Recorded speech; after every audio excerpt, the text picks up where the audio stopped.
Zack Snyder has produced many projects throughout his long career. Some of his projects are hits, but a lot of his projects are misses. And he has proven that he is very resilient in releasing projects, whether, the critics like it or not. But in 2024, Zack Snyder has released two projects. Well, one was Rebel Moon 2, and you can technically call this one Rebel Moon 2 the director's cut because he likes doing his director's cuts.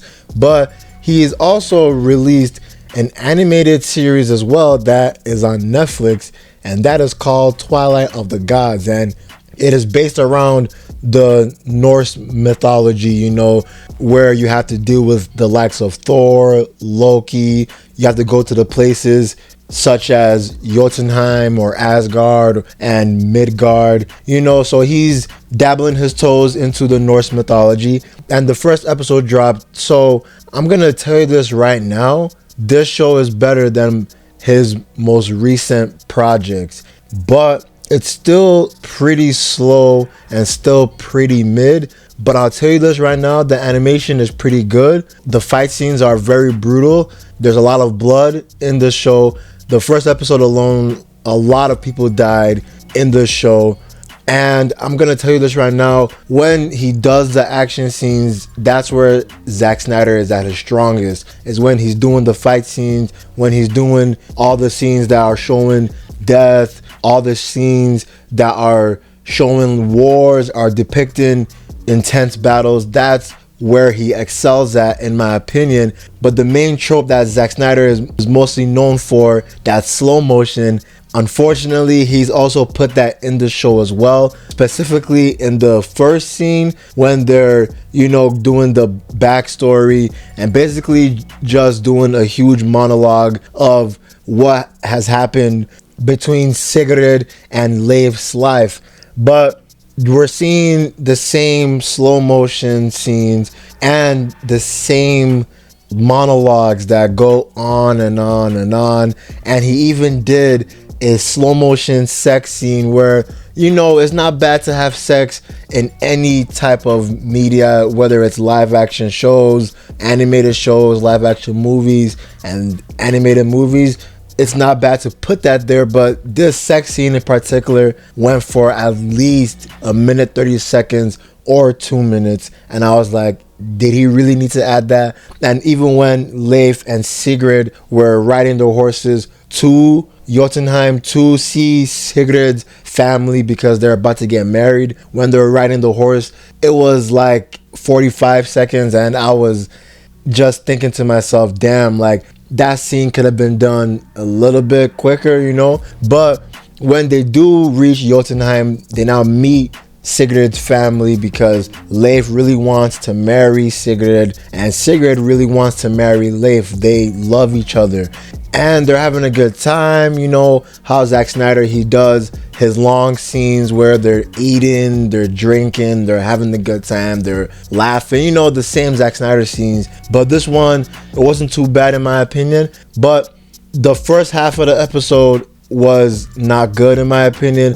He had a lot of scenes where it felt like it was just dragging and dragging and dragging. But in my opinion, when the episode was actually getting good is when Thor and Balder came. But the difference within this Thor's character is that he's actually evil. He's very sadistic. He's very cunning. And he's pretty weird, you know what I mean? But weird in an evil way because, he wants to see the bride of this wedding, but he's actually masking it as he's trying to find Loki because there was this little reptile that was following Sigrid and Leif throughout the episode. So that was Loki. That's what at first I thought it didn't make sense, but then when they actually showed Loki at the end of the episode, that's when I was like, okay, I see where he was going with in doing that, because Thor, he is headstrong, he is stubborn. Even though Balder is trying to pleaded with Thor saying, Loki isn't here, we should just go and find somewhere else to look for Loki, even though Balder is saying that he's not really trying to actually stop Thor. Because Thor is like a weapon of mass destruction. He's a force of nature in the show, and Thor is just evil because he is intimidating this whole community, the giant community. But when he's demanding to see Loki and also demanding to see the bride, Sigrid, he's basically trying to be like a Diddy. He's trying to say that like he won't really necessarily have his way with her, but the way that he's acting towards her makes me feel like he's Diddy, in my opinion. But shit hits the fan when Thor now starts to kill every single person in this community. He just slaughtering everybody. There's blood everywhere. A lot of people are dying. The giants stood no chance because Thor was just using his lightning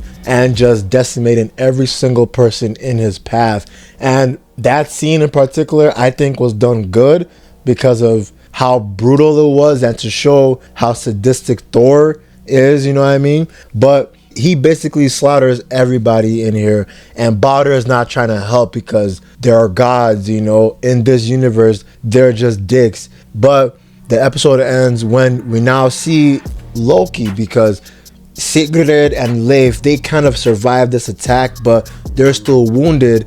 But Sigrid now gets like kidnapped or sunken into the ground, basically going into hell. There's like this blood like fountain, and she now comes out of that blood fountain, and she now sees that same reptile that she was seeing earlier in the episode, and that same reptile was Loki.